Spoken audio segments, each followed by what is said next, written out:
안녕하세요. 부산부동산 스터디입니다. 37주차 주간 브리핑 해보도록 하겠습니다. 부산이 하락률을 지금 1위를 차지한 것이 아마 5주 혹은 6주 정도 된 것 같은데요. 부산만 마이너스, 광주는 보합, 나머지는 플러스권을 유지하고 있습니다. 부산도 아마 조만간에 플러스로 돌아서지 않을까 싶습니다. 예. 근데 거래는 이렇게 늘고 한데 분위기가 싸해요. 제가 올해 느꼈던 것 중에서 아마 역대급으로 분위기가 싸한 것 같아요. 한은에서는 올렸으면 올렸지 금리 내리지는 않겠다. 제가 한 번 정도 더 올릴 수 있다고 그런 말씀을 드렸는데요. 사실 한 번으로 부족하지만 일단 미국 분위기를 봐서 한 번 정도 더 올릴 수도 있겠다. 뭐 채권 팔고 나가고 증시 팔고 나가고 이런 모습들, 외인이 그런 모습들을 살짝 보여주기도 했고요. 막 급하니까 여기저기 돈을 막 땡겨 쓰는 정부의 모습을 보기도 하고, 지금 나오고 있는 것이 뭐 여전채라든지 PF라든지 은행채라든지 한전채라든지 전부 다 빚내야 돼요. 가게만 빚을 내고 있는 그런 상황이 아니더라. 정부에서 대책을 내놓는다고 하는 것이 공급 대책. 집값이 계속 다시 반등하고 많이 상승하고 있는데 어떻게 하면 집값이 꺾일까? 아, 맞아. 공급을 해줘야지. 이런 뉴스가 나오기 시작하면요. 분명히 정부 대책은 공급 대책이 나옵니다. 언론에서 나온 이야기를 우리는 어떻게 해석해야 되는지 그 부분들을 조금 다뤄볼게요. 요분, 100분 토론에 나와서도 공급을 해야 된다. 어디에? 수도권 핵심지에 공급을 많이 하게 되면 대출도 꺾이고 집값도 꺾일 것이다. 아니거든요. 집을 지으면 지을수록 사람들은 자꾸 더 빚을 내서 살 수밖에 없어요. 공급을 늘려서 주택가격 상승을 기대를 꺾어야 된다. 같은 내용들이 계속 나오고 있어요. 그러면 그 말인즉슨 다음 주에 나오게 될 대책은 아마 공급 대책과 밀접한 관련이 있을 것이다. 제가 민간에서 공급 충분히 많이 하고 있다고 말씀드렸죠. 서울의 매물 5만 개, 연초에 5만 개던 것이 40% 증가했다고 제가 얼마 전에 말씀을 드렸어요. 근데 9월 16일자 자료를까지 다시 취합을 해보니까 연초 대비 매물이 50% 늘어났어요. 무려 2.4만 개가 늘어났어요. 2.4만 개. 야, 서울에 언제 개발 계획 세우고 뭐 재건축 뭐 이런 거 해갖고 언제 2.4만 개 공급하겠습니까? 서울 시민들이 보다 안 돼가지고 공급자로 나섰고 있는 모양새입니다. 자, 매물이 많이 줄어들었을 때는 서울 4만 개 정도 수준까지도 떨어졌었습니다. 계속해서 늘고 있다. 그리고 최근에는 그 추세가 더욱 가팔라지고 있다. 지난번 하락 한번 경험해보니까 더 증없거든요. 이게 떨어지는 게 밑에 지지선이라고 생각했던 것들이 한순간에 무너져 내려요. 조금 가격이 지금 올라온 상황에서 처분하자 생각하는 사람들도 있지 싶습니다.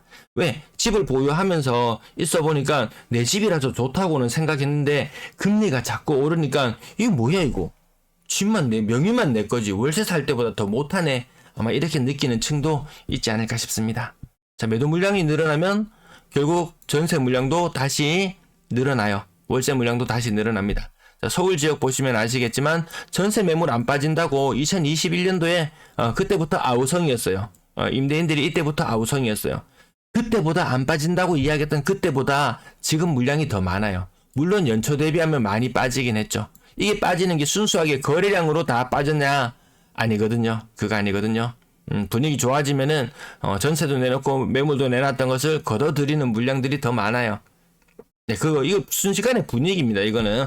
그래서 뭐 부동산은 기세다, 뭐 심리다 이런 이야기들도 하는 것 같습니다. 제일 뼈 아프다고 이야기했던 일시적 1가구 2주택자 막차 타라고 서둘러 차라고 이야기하고 있습니다. 과연 9월 22일경에 목요일쯤에 나오지 않을까? 금요일쯤? 네. 제가 지금 달력을 잠깐 다시 한번 보면 22일. 제가 요때로 날짜를 정했네요. 왜 이때 대책이 나와야 하면 9월 21일 날 이때가 목요일이죠. 제 방송 계속 시청하시는 분 아시죠? 요때 되면 주간 실거래 지수 나오죠. 지역별로 얼마가 상승했고 얼마가 하락했고 나왔죠. 분명히 이때 막판에 지금 50년 주담대부터 특례까지 막판에 엄청난 수요가 몰리면서 돈을 엄청 많이 땡겨서 썼단 말이에요. 그러면은 분명히 거래량도 좋아지고 가격 상승도 나올 거예요. 좋다. 가격 상승 또 나왔어? 오케이. 공급으로 때려버려야지. 아마 이렇게 해서 나올 것 같은데 과연 이것이 시장의 부양책일지 이것이 공급책일지 좀 아리송하긴 합니다. 지금 뭐 오만 찌라시가 다 돌고 있습니다. 뭐 취득세, 뭐 양도세부터 해서 뭐 오피스텔 주택수 제외부터 시작해서 뭐 생활형 숙박시설 온갖 이야기들이 다 나오고 있어요. 그건 지금 찌라시거든요. 공식적인 게 아니다라고 거기 해명하는 내용들도 있었습니다. 해명하는 내용에 보도 자료도 나온 게 있었어요. 근데 그거 다 믿지 않고 뭔가 대단할 게 나온 것처럼 잔뜩 기대하고 있는데 정말 이때 공급 대책만 잔뜩 내놓게 된다면 정말 지금 병을 한번 줬거든요. 지금 대출 규제한다는 이거 나왔어요. 여기에다가 이것까지 던져지면 야 이건 정말 돌이킬 수 없다. 야 정말 내년 총선도 포기하는구나. 우리 원장관님이 원대한 꿈을 품고 집값을 본격적으로 떨어뜨려서 이 대선에 나가려고 하는 것이 아닐까. 이런 의심이 들 정도. 그 정도로 아마 요번에 나오게 될 대책에 모두가 촉각을 곤두세우고 있지 않나 싶습니다. 자, 이번 달 너무 생각보다 조용해요. 부동산 커뮤니티가 생각보다 조용해요. 이게 엄청난 게 나왔거든요. 금융위원회 보도자료 9월 14일자 나오는 거 보면 가계부채 현황 점검회의 개최했는데요. 그 핵심적인 세 가지 주제가 장기 주택담보대출 50년 규제 우회 방지 50년 안 되겠어. 그리고 뭐 40년씩 이렇게 대출 받는 사람들 조사해보니까 고정금리를 받는 사람 하나도 없대. 전부 다 혼합형 아니면 변동으로만 받대. 이 사람들 안 되겠어. 스트레스 DSR 적용해가지고 대출 한도를 줄여버려야 되겠어. 특례보금자리론 이게 있어야지 집값을 살리는데 야 그 일반형 안 되겠어. 일반형 집어치워. 6억 이상 그거 집어치워. 이렇게 하면서 온갖 방법으로 대출을 다 옥죄고 있거든요. 부동산 시장에서 이것보다 더 큰 악재가 어디 있습니까? 근데 생각보다 커뮤니티는 조용해요. 이것 때문에 시끌벅적 난리도 아니어야 되거든요.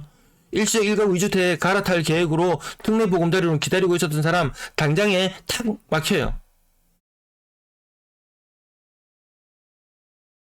자, 얼마나 대출 받았는지 이게 자료가 9월 8일자 자료까지가 37조 6천억을 사용했습니다. 37조 2천억을. 요거 지금 8월 31일이 지나고 나서 9월 8일까지가 9월 8일까지 요 날짜 수로 보면요. 까만 날 기준으로 6일이에요. 6일 동안 2.2조를 썼어요. 지금 돈은 얼마가 남아 있냐면은 2조가 남아 있거든요. 아마 여러분이 방송을 보고 있는 지금쯤에 지금 특례보금자리론 재원 39.6조 마련한 것은 이미 소진이 되었을지도 모르겠어요. 물론 신청은 26일까지 받아준다고 하죠. 그럼 재원은 또 어디서 마련한? 또 빚내야 됩니다. 전부 다 빚내서 지원해주고 빚내서 집 사고 빚내서 끝이 없습니다. 그래서 그럼 가계부채가 얼마나 되지? 이런 생각을 하실지도 모르겠어요. 가계대출 1075조 사상 최대. 여러분 가계부채 1000조라는 이야기 언제 들어보셨나요? 아마 10년 전쯤에도 가계부채 1000조 돌파니 많이 뭐 이런 이야기 있었을 거예요. 언론 이야기가 좀 꼬롬합니다. 꼬롬해요. 가계부채 우리가 흔히 뉴스에서 봤을 때 이전에 가계부채 1000조가 돌파했어요. 한 10년 전쯤에 뉴스가 나왔을 때 그때 들었을 때는 이 기준을 말했어요. 주택담보대출 플러스 가계신용까지 합쳐서 가계신용까지 합친 금액이 뭐 1000조를 돌파했니 어쨌는데 이제는 싹 분리해버렸어요. 주택담보대출만 싹 분리해내서 그것도 은행권으로 싹 분리해가지고 가계대출이 1000조 뭐 옛날에도 1000조였는데 지금도 1000조? 별로 안 심각하네? 대출 더 내도 되겠네? 이런 착시를 불러일으키는 이런 짓거리도 하고 있습니다. 기가 막힙니다. 이 가계대출 이렇게 하면 안 되잖아요. 주택담보대출 이렇게 이야기해야지 이게 정상적인 것이지 뭔가 좀 이상하게 흘러갑니다. 빚을 내라는 것인지 말라는 것인지. 대출이 목구녕까지 차올랐다. 제일 여기 여러 가지가 많이 있는데 좀 시사하는 바는 카카오뱅크 한 달 전부터 추가 대출 구입 1+1을 위한 주담대를 금지시켜버렸어요. 그 똑같은 대책이 이번 특례보금자리론에서 나왔죠. 1+1 니는 안 되겠다. 1+1 니는 안 되겠다. 이렇게 나왔어요. 사실 부동산 시장을 떠받치고 있는 것은 이 투자 수요, 투기 수요, 그 무엇이 되었건 한계를 가지면서 더 가지려고 하는 사람들이 이용해야 되는 이것을 길을 막아버린다. 사실 실거주만을 위해서 집을 사는 이 수요를 가지고는 부동산 시장을 떠받치는 것은 안 돼요. 뭐 갭 투자도 하고 뭐도 하면서 같이 힘을 북돋워 줘야 되는데 그것이 막혀버리는 것이 다른 은행권으로 다른 금융권으로 혹시라도 번지게 된다면 아주 치명적일 것이다. 자, 매수 의지수 전반적으로 상승해 나가는 가운데 대구 부산은 나란히 손을 잡고 있습니다. 나란히 손을 잡고 있는 가운데 광주까지 야 니도 너그 동네도 요새 매물 겁나게 늘어나던데 우리랑 같이 놀래? 내랑 같이 놀까? 이런 분위기로 광주까지 내려왔어요. 잘 나가는 울산 대전도 나중에 매물 현황 다시 한번 보실게요. 언제까지 잘 나갈 수 있을지. 자, 요건 지난주 자료 다시 가지고 와봤습니다. 부산 마이너스 0.02. 예, 광역시 중에서는 유일하더라. 마이너스 0.01. 마이너스 유일하더라. 전세도 제일 많이 빠지더라.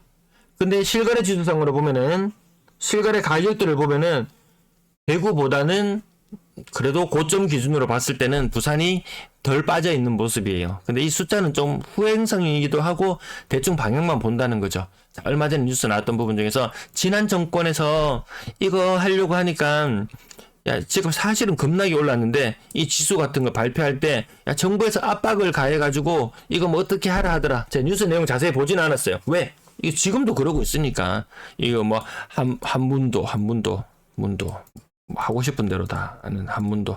아무튼 요 분이 뭐 한국부동산원에 요청을 하죠. 이거 자료 실거래 가격이나 이런 것들을 보니까 이게 정상이 아닌 것 같더라. 어떻게 나온 자료냐 물으니까 정량적인 것만 하는 것이 아니더라. 플러스 정성적인 부분까지 되더라.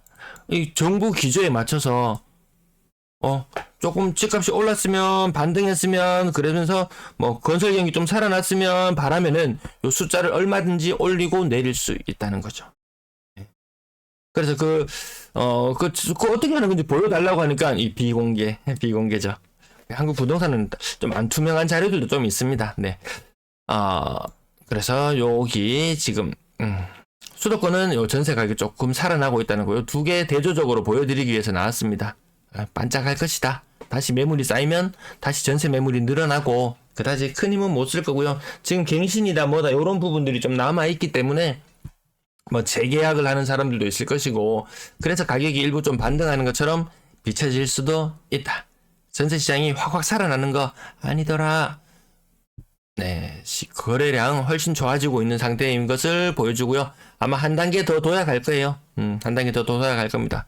근데 5만상 규제 해제해주고 정말 이 처분 조건으로 샀던 사람들 이 처분 못해가 골치 아팠거든요. 은행에 대출 낼 때도 그렇고 신규 주택 분양 줍줍에서 분양 받았을 때도 그렇고 이 처분 조건이 걸려있는 사람들 많았는데 야 너가 급하게 처분하니까 집값이 너무 떨어져서 안 되겠더라 하면서 이거 다 없어졌죠. 이거 다 없어졌어요. 온갖 혜택만 주던 것들에서 갑자기 돌아섰습니다. 대출 줄여 이렇게 나왔어요. 분위기는 상당히 달라질 수 있습니다. 막판 대출 끌어서 지금 급한 불 꺼야 되는 사람들은 일단 급한 불 끄시고 그 이후에는 좀 관망세로 많이 돌아서지 않을까. 네, 그렇게 생각해 봅니다. 또 그것을 막기 위해서 또 공급 대책을 준비 중이기도 하지만 믿을 수가 없겠더라. 자, 매매 거래량 한번 살펴보시고요. 한 단계 더 도약할 수도 있습니다. 한 단계 더 도약할 수도 있어요. 지금 8월의 거래량 2,200건 수준입니다. 벌써 2,200건 수준인데요. 10% 정도 더 남았을래나? 네. 정말 2,400건. 부산 한 2,300건까지 바라보고 있습니다. 지금 저는 2,300건까지 바라보고 다음 달에는 정말 2,500건까지도 9월달 거래량은 나올 수도 있을 것 같아요. 그게 지속적일 것이라고 예상이 된다면 당장 돈 보따리 싸들고 가야죠. 근데 지금 사람들도 다 알잖아요. 거래량이 늘어나고 있는 것이 그냥 뭐 이런 정보들을 매일같이 접하지 못한 상태에서 거래량이 늘어나면 와 분위기가 좋아지나 뭐 이렇게 느끼시겠죠. 근데 분위기가 어떤 과정을 통해서 좋아지는 것처럼 보이고 어떻게 해서 거래량이 늘어나고 이런 과정들을 지켜보면 그 정책적인 효과들이 그 힘이 줄어들 때 그 약발이 떨어졌을 때 언제까지 거래량이 지금처럼 좋아질 수 있을까? 의문을 던져 범직하죠. 네, 매매 거래량 부산 아주 열악합니다. 아주 열악해요. 인구 대비로 봤을 때 가장 거래가 빈약하더라. 그것이 부산입니다. 뭐 거래량 한창 적었을 때 뭐 1,000건대까지 주저앉았다가 그보다 많은 지금 2,200건대 올해 들어서는 거의 평균 2,200건대의 거래량을 보여주고 있거든요. 1000건에서 2000건대.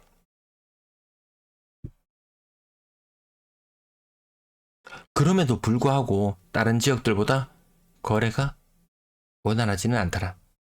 네, 전세 거래량 살펴보시면 그래도 전세 거래는 조금 상황은 낮습니다. 인구 1000만으로 환산했을 때 이 순위가 3위, 요거 한 1위, 2위 정도는 해줘야지. 야, 부산에 경남 사람들 그 배후 도시에 부산이 보통이 아닙니다. 울산 사람도 얽히고, 경남 사람도 얽히고, 천지로 다 몰려올 거기 때문에 부산 포에버, 부산 포에버 그렇게 이야기했지만 인구는 1년에 1%씩 줄고 있다. 그래서 인구가 늘고 있는 인천 보시면은 이제 규모가 좀 비슷해져 가죠. 인구는 한 40만 가까이 아직 차이 나긴 하지만 한 10년 안쪽으로 제가 그때 대충 시뮬레이션 해보니까 10년 안쪽으로 인구는 역전될 조짐이 보이죠. 예. 그래서 여기가 훨씬 더 상태는 양호하더라. 같이 좋았다가 같이 나빠지다가 다시 좋아질 무렵에 보니까 그때서야 진정 좀 옥석이 가려지는 듯한 느낌이죠. 부산도 지역별로 집값이 조금 많이 반등하는 지역들을 보면 역시 좀 이름 있었던 동네가 역시 세긴 세구나. 나머지 동네들은 왜 여기는 몇 가지 훈풍이 안 불지? 이렇게 조금 의아해 할 수도 있습니다. 온기가 좀 같이 돌 법하니까 특례 돈 끊겨. 6억 이상 갑자기 분위기 싸해져. 밑에 온기가 다 퍼져나가지는 못하지 싶어요. 밑에까지 온기를 퍼뜨리려면 진짜 그 코로나 시기처럼 갑자기 금리가 뚝 떨어져가지고 시중에 돈이 확 풀려가지고 막 위아래로 후끈후끈하게 올라갈 수 있을 만한 그런 가계부채 상황이 아니더라. 그런 정부 부채 상황이 아니더라. 그런 공기업 부채 상황이 아니더라. 그런 회사 부채 상황이 아니더라. 오죽했으면 이런 중소기업들의 거의 절반 정도가 그 좀비 기업이라 그러죠. 회사에서 차입금 있을 거 아닙니까? 회사도 돈 많이 빌리거든요. 1년 동안 실컷 일하고 나서 은행 이자를 갖고 나니까 남는 게 없더라. 적자더라. 이런 기업들이 절반인 정도 수준이라고 하니까요. 자, 이제 매물로 한번 살펴볼게요. 부산의 기울기가 이렇게 굉장히 급해 보이죠. 그나마 좀 위안이 되는 것은 광주가 더 급하더라. 광주가 더 급하면서 실거래 지수나 이런 부분들 광주가 고전하고 있는 모습을 볼 수 있죠. 그나마 상황이 좋다는 여기 울산과 대전도 매물이 작년에 최고치를 넘어섰어요. 자, 다시 한번 부산 지역 한번 살펴보시면 광주 정도는 아니지만 이 정도 규모의 도시에서 이렇게 급한 기울기로 매물이 늘 수 있을까 싶을 정도로 살벌하게 늘어났습니다. 매물 49,000개잖아요. 연초에 몇 개였냐면은 4만 개 정도 수준이었거든요. 연초 대비 20% 정도. 서울은 연초 대비 50% 정도 물량이 늘어났어요. 충분히 더 늘어날 여지는 있을 거다. 이렇게 열어보시고 시장 상황을 지켜보시면 되겠고요. 자, 전세 매물도 한번 보시면은 대구와 계속 엎치락 뒤치락 하고 있습니다. 네. 요거 죄송합니다. 요거 저 매물인데 요거 계속 엎치락 뒤치락 하고 있고 분위기가 확 바뀌던 이 기점이 대출 이상한데? 야, 대출 줘요. 대출 좀 줘요. 하고 경고가 나왔죠. 경고만 했는데 이 정도였어요. 근데 이번에는 그거죠, 이제. 점검 회의를 통해서 본격적으로 방향을 정해줬죠. 그러고 나서 이제 다음 주부터 또 굉장히 또 궁금해집니다. 자, 전세 매물로 왔습니다. 전세 매물 또한 늘고 있는 모습이 부산이 다른 지역보다 조금 더 먼저 반응하는 모습. 대구보다도 조금 더 기울기가 조금 더 있죠. 자, 인구 1000만으로 대구하고 손잡고 정말 나란히 걸어가고 있습니다. 대구도 물량 넘쳐난다 하거든요. 천지거든요. 물론 일부 쏠림 인기 있는 지역에 대한 이런 것들은 약간 있기는 해요. 근데 전체적으로는 물량 넘쳐난다. 조금 이제 올해 들어서 처음으로 이제 좀 변곡점이 나타나나? 근데 거래량이나 이런 것들은 조금 뒤늦게 신고되는 부분들이 있고 아직까지 특례 한 일주일 정도 더 여분이 더 있는 재원은 다 소진되었지만 정부에서 더 빚내서 또 해준다고 하니까 아무튼 좀 중요한 시기들인 것 같습니다. 이제 1차의 그 완만한 반등의 시기, 아주 오랜 시간 올랐던 것이 급격하게 조정받은 이후로, 완만한 반등의 시기를 지금 이렇게 좀 거쳐가고 있는. 일부 인기 있는 지역들은 정말 요거 되돌림이 요 절반까지 왔어요. 요 고점과 저점의 절반까지 여기까지 모여 있어요. 이쪽으로 많이 모인 다음에 방향성이 정해질 줄 알았는데 생각보다 많이 모이지는 못했죠. 인기 있는 몇 개들이 이쪽으로 좀 거의 절반 정도 되돌림 현상을 보여줬고, 나머지는 올라가려고 좀 하는데 가계 대출이 많니 뭐니 어떻게 해가지고 좀 긴 빠지게 하고 있는 이 상황에서, 자, 이 길이 어디로 갈지 자, 무척이나 궁금해지는 시간들이네요. 시청 감사합니다.